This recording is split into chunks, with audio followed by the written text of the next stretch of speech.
thank you. Like, just thank you, Lisa Leslie. Thank you, Lisa Leslie. I cannot stress this enough. Thank you.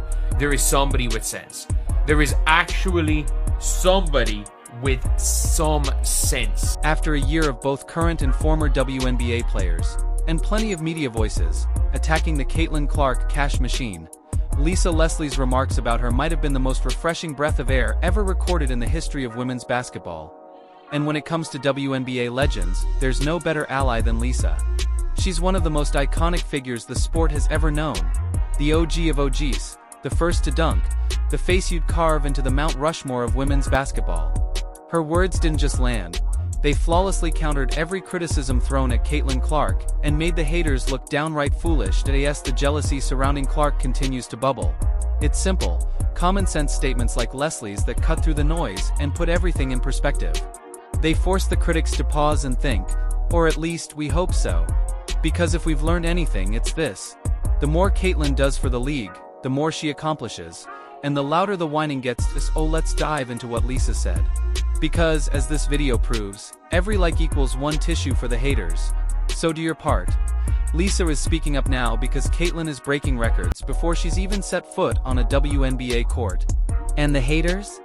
They're acting like she doesn't deserve any of it. That the Indiana Fever are by far the most popular team in the WNBA, and I'm so glad that we are finally just, I don't know if admitting it is the right word, but they're finally acting on it. And you guys, I'm happy that they're acting on it because this news is not only just good for the Indiana Fever and Indiana Fever fans, it is good for the entire... It's the worst kept secret in sports.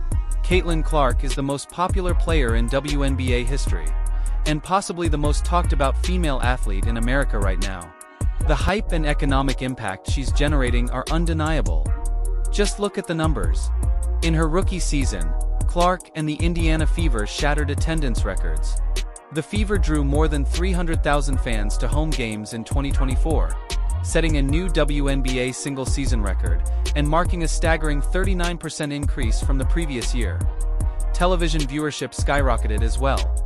The league recorded 154 sellouts, more than triple the 45 in 2023.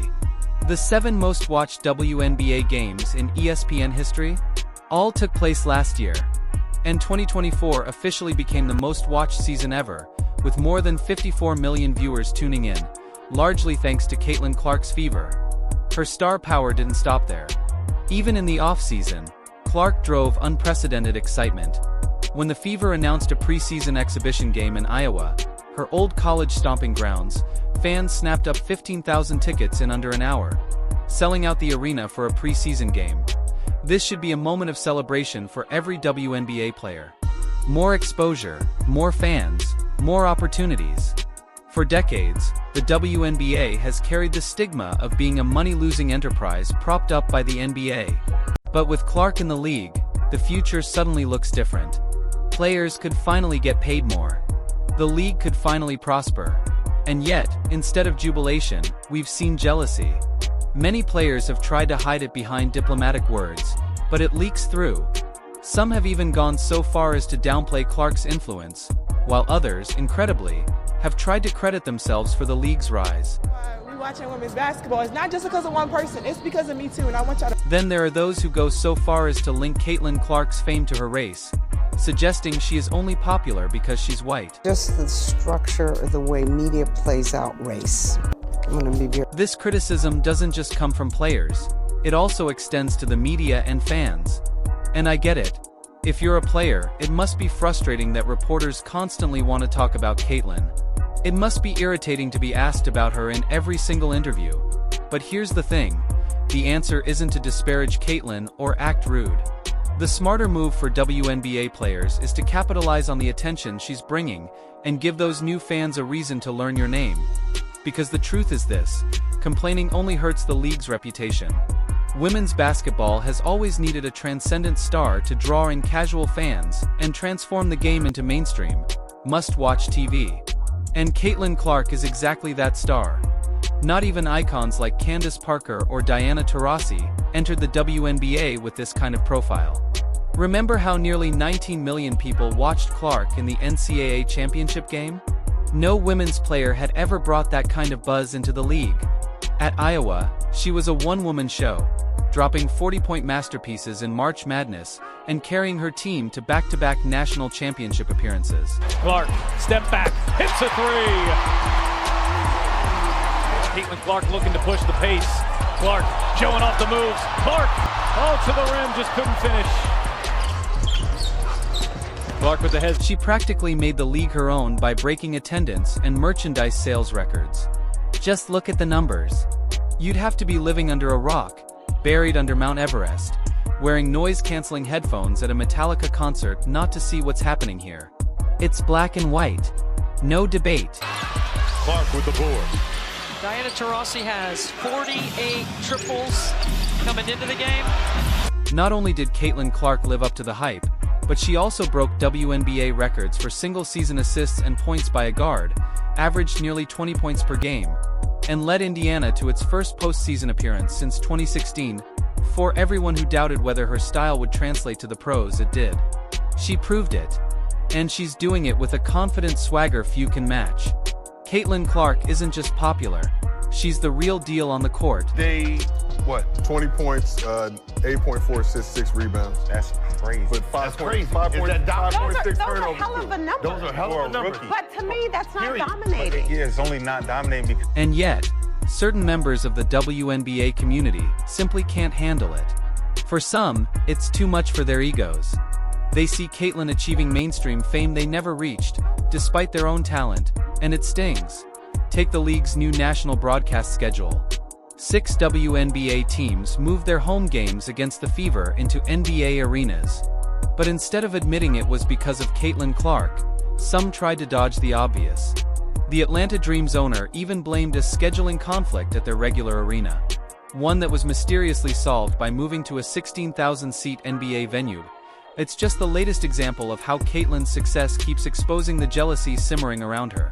Such star power on those teams, it's really no surprise they're atop the list for the most games available for you to check out on a national scale. The Fever, they lead the league with 41 games here, followed by the Aces 33, the champion Liberty at 30. Caitlin Clark and the Fever set a WNBA record with 41 national TV games.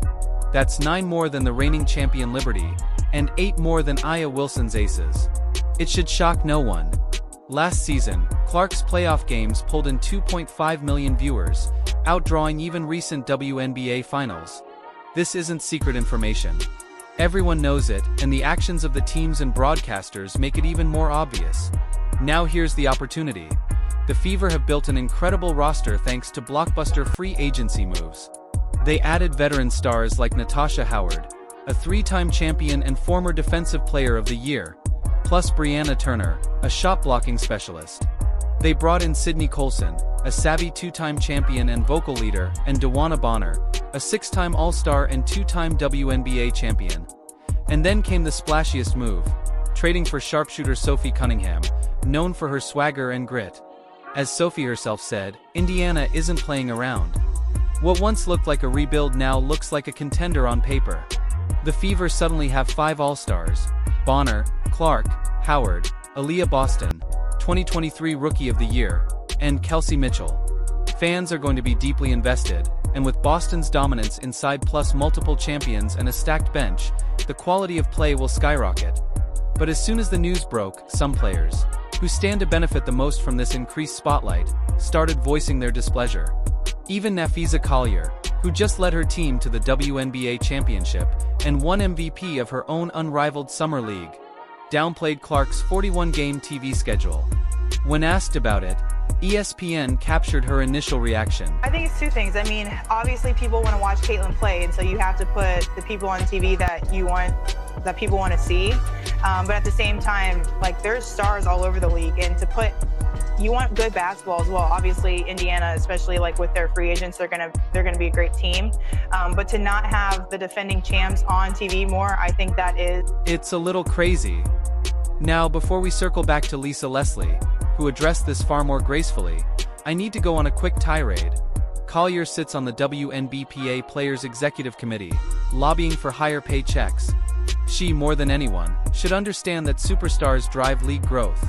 And yet, she herself once tried to lure Caitlin Clark into signing a $1 million deal to play in her unrivaled summer league. because she knew Clark was essential to its success. What happened? Caitlyn swatted it away like Mutombo. Unrivaled got some buzz, sure, but often struggled to hit even 100,000 viewers. Not embarrassing, but nowhere near the Caitlyn craze. And here's the kicker. Collier had the majority of the league's best players in Unrivaled. But it still wasn't enough. That's because Caitlin Clark is the difference. The WNBA had the same stars in 2021, 2022, and 2023. Ratings ticked upward slowly, until Clark arrived in 2024. Then the entire league exploded. Entire WNBA. So I have the broadcast schedule here. We have ABC, NBA TV, Prime Video, CBS, ESPN, One. Here's the reality. Right now, many WNBA players earn less than your local Costco assistant manager. Absurd, yes, but up until now the revenue just wasn't there. Players are pushing hard for what they call fair pay. They want a new CBA, they've floated the idea of striking, and yes, they deserve more money. But to get there, the league first has to grow the pie. And Caitlin Clark is growing it. Now is the time for players to seize the spotlight, perform, win over new fans, and make them stay. That's how you earn bigger paychecks. Not by complaining about fairness, but by capitalizing on the surge of attention. Instead, some want the perks, more TV games, bigger salaries. Without the popularity that earns those perks. So, let's get back to Lisa Leslie before I really lose it. Asked about Caitlyn's expanded TV schedule in a USA Today interview, Lisa delivered an A++ response. The kind you should pause, replay, memorize, and repeat whenever anyone questions Clark's impact. I think it's all about money, marketing, and we cannot deny what Caitlin Clark has done for the women's game. I'm not going to act like it's something that we don't see. She's had a huge effect called the Caitlin Clark effect.